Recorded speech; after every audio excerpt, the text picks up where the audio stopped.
for Yeti coolers, Traeger grills, Costa de Mar sunglasses, Calcutta Renegade coolers, plus Harris Ace is your hometown dealer for yellow wood treated lumber. Harris Ace will not be undersold on price, so you know you're getting the best price at Harris Ace. Your favorite place for hardware and lumber supplies is Harris Ace Hardware, West Cherry Street in Jesup. Time now for a look at latest in local sports. In sports, we begin with our Wayne County Yellow Jacket football team, region champions for the second year in a row. Last back-to-back football region titles occurred back in 1975-76. Undefeated regular season at 10-0. Last time that occurred in 1993. The win Friday night, 28-21 over Ware County, has secured the number one seed in the state playoff bracket, which begins this Friday at JC Stadium as the Jackets host Jonesboro High School, number 14 from Region 3. Ware County with the loss gets the number 2 seed. They host Riverview. The 3 seed from our region is Statesboro. They go on the road Friday to take on Griffin, the number 2 seed from Region 3. And New Hampstead, our 4th-seeded team from our region. They're on the road Friday taking on the number 1-seeded team from Region 3. That's Stars Mill. More on the first-round matchups in the bracket a little later. But first to the highlights. A packed house Friday night at the stadium. Jackets faithful on hand. Ware County brought a tremendous crowd as well. Standing room only Friday night at JC Stadium. Gators strike quickly. In fact, their first offensive play from scrimmage, a 57-yard strike to receiver Caleb Stewart. 9:37 left to go first quarter, and the Gators led early by a score of 7-0. Wayne would strike with just 22 seconds remaining in the first quarter. Shamar Taylor to Ashby Cribb from 22 yards out to make it a 7-6 game. 3rd and 5 for Wayne. Taylor looking, going to throw over the middle. Got a man wide open. Touchdown, Ashby Cribb. Wayne on the board, 7-6 from 22 yards out, and Wayne County strikes. Shamar Taylor to Ashby Cribb wide open down the middle, and Wayne's on the board, 7-6, 22 seconds left to go in the quarter. Jackets missed the PAT, but would take their first lead of the game on this diving catch in the right corner of the end zone. Taylor to Khalees Hadley from 7 yards out. 2nd and goal, 7 yards out, looking for our first lead of the night. Down by a point, 7-6. Taylor takes the snap, rolls to the right, has plenty of room, but he's done a throw at the last minute, and is it caught? What a catch! Touchdown, Wayne County! Oh, my goodness, who came up with that? Again, Khalees Hadley with the diving catch in the corner of the end zone. Jackets go for 2, make it a 14-7 lead. It was 14-7 at halftime. Third quarter, the Gators tied at 14-all.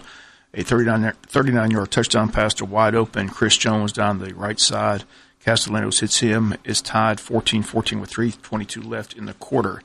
Quarter number 3. On the next offensive possession in third quarter, though, Wayne County's quarterback Shamar Taylor shows off his speed, races 56 yards, his longest run of the season to give the Jackets a 21-14 lead. Taylor going to keep it. Taylor finds some running room, breaks it, 50, 40, 30. Don't believe they're going to catch him. They will not catch him. Shamar Taylor's gone. Touchdown, Wayne's back on that front. Shamar Taylor with the big run. 56 yards for the score. And the Wayne County Yellow Jackets have the lead. We got a man down. Referee fell. And again, unfortunately, that referee tore his Achilles. Jackets are up 21-14 with 2:41 left to go in the third quarter. Jackets build it to a 2-touchdown advantage with just under 5 minutes left in the game. A 1-yard touchdown run by Ashby Cribb. Ashby under center, 1 yard out. Going to take it, push the pile forward. Did he get in? No indication. Now they say touchdown, Ashby Cribb, and Wayne's up 27-14. 4:56 to go in this ball game. Oh, how big is that? Jackets make it 28-14 at that point. Gators would cut it to 28-21, would get the ball back one final time, but the game would end with Wayne County on top 28-21. Back-to-back region titles. Here's the final seconds of Friday night's win. Running, and that should do it. Don't have to take another snap. The ball game is over. Wayne County region champions. Final score will read Wayne 28.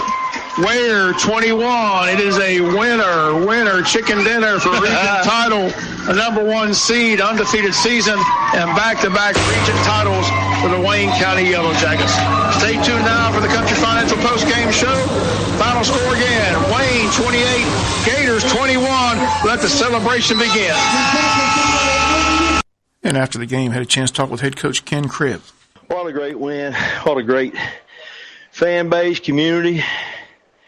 Oh my goodness!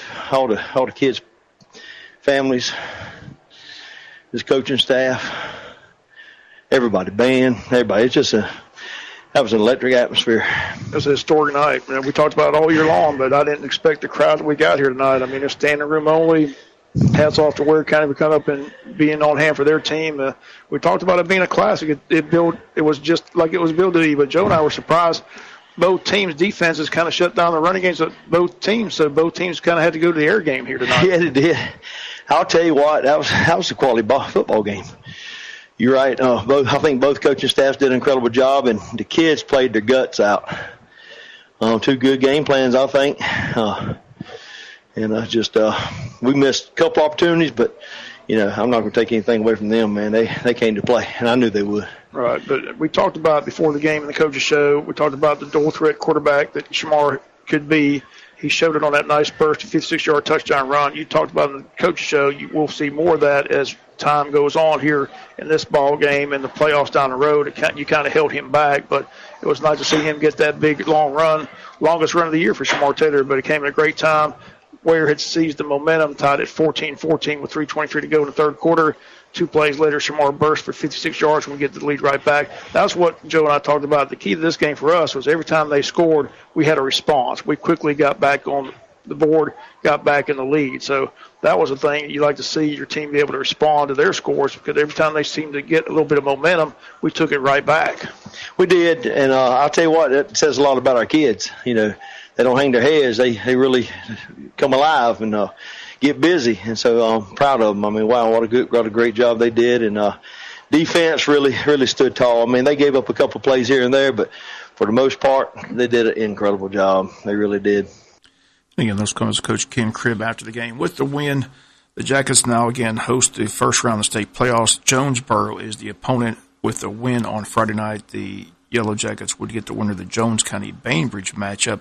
The Jackets advanced to round 3. Most likely the opponent, the University of Beaufort. Beaufort and Wayne both 1 seeds, so that location will be decided by a coin flip. Jackets will be heavily favored on Friday night's game against Jonesboro. We'll have more on the matchup all this week. Don't forget the pep rally Thursday night in downtown Jesup. We'll have more on that this week as well. Several other area schools in state playoff action this Friday in AAA. Pierce County, the number 1 seed in their region. They'll host Windsor Forest Friday night over in Pierce. Appling County, a 2 seed. They're in Baxley Friday night hosting Jenkins out of Savannah. Liberty, the 3 seed. They'll play at Southeast Bullock, and Tannell got the 4 seed. They play at BC. In 6A, Coffee, a 1 seed. They host Stevenson Friday. Valdosta, 2 seed. They host Lovejoy. Glen Academy, a 1 seed down in Brunswick, Georgia. They'll host Evans this Friday night.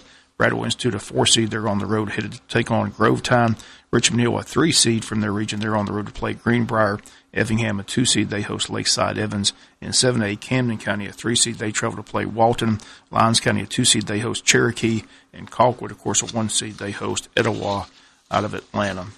Some of the matchups this Friday night.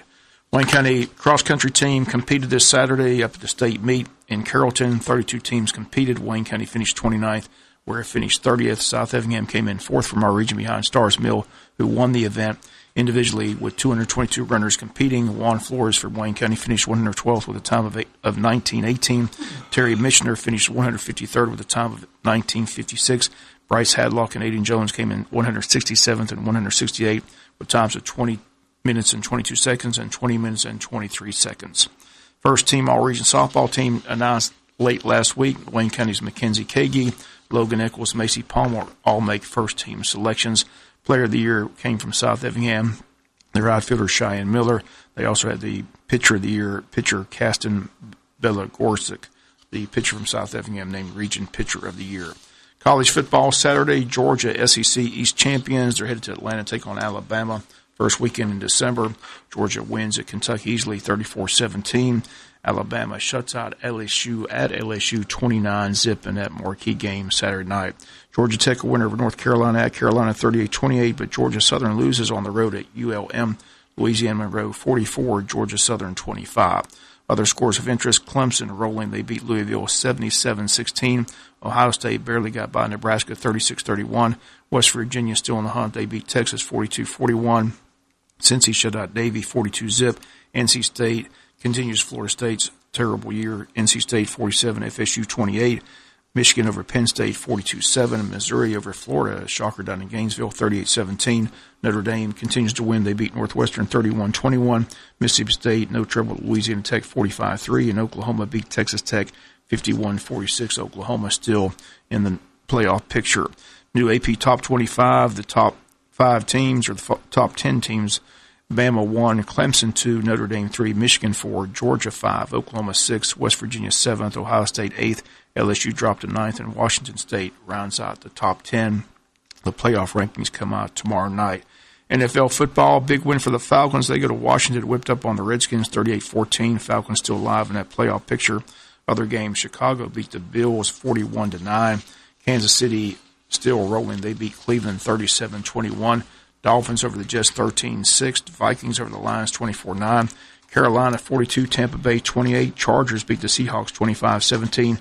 Steelers over the Ravens 23-16. Texans over the Broncos 19-17.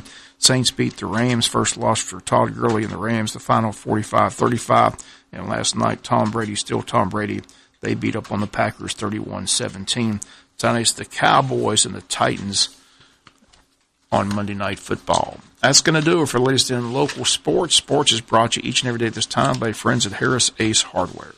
I am Kevin McCrary, candidate for District 2 County Commissioner. I'm running against Shag Wright. I'm a 20-year successful businessman and a voice for the people. I'm running because the decisions of Wayne County should be made by the citizens. We deserve to be heard and have an open door on how our money is spent. Now is the time for change, and you have